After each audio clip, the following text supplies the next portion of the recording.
मसीह में आप सबको सलाम। खुदावंद आपको और आपके ख़ानदान को बरकत, सेहत और तंदुरुस्ती अता करे। मसीह यीशु नासरी के नाम से आमीन। हमारे लिए आज की अंजील मुकद्दस लूका के मुताबिक 15 बाब 12 से 16 है। और उसका कोढ़ फौरी जाता रहा। खुदा बाप, बेटे और रूह कुद्दस के नाम से आमीन। उस वक्त यस्सु एक शहर में था, तो देखो एक आदमी सरापा अमराज यस्सु को देखकर मुंह के बल गिरा और उसकी मिन्नत करके कहने लगा कि ऐ खुदावंद, अगर तू चाहे तो मुझे पाक साफ कर सकता है। उसने हाथ बढ़ाकर उसे छुआ और कहा, मैं चाहता हूं, तू पाक साफ हो जा।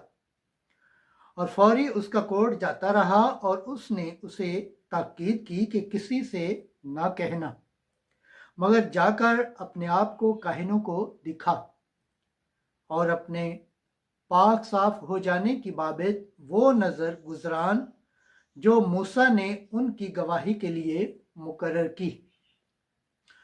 और उसका चर्चा ज्यादा फैलता गया और बड़े बड़े हजूम उसके पास जमा हुआ करते थे ताकि उसकी सुने और अपनी बीमारियों से शिफा पाए।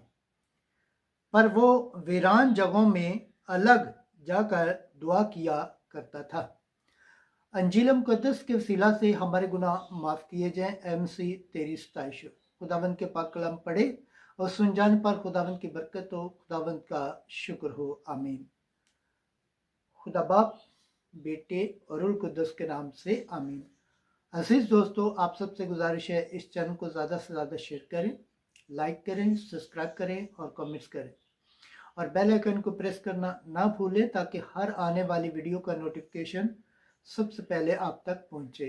जिस तरह आप खुदावंद के पाक और जिंदा कलाम से बरकत पाते हैं, सेहत पाते हैं, तंदुरुस्ती पाते हैं और खुदावंद की निजात हासिल करने के लायक ठहरते हैं, इसी तरह गैर अकवाम तक वे इस चैनल को शेयर करें ताकि वो भी खुदावंद के पाक और जिंदा कलाम से बरकत पाए, सेहत पाए, तंदुरुस्ती पाए और खुदावंद की निजात हासिल करने के लायक ठहरे। आमीन।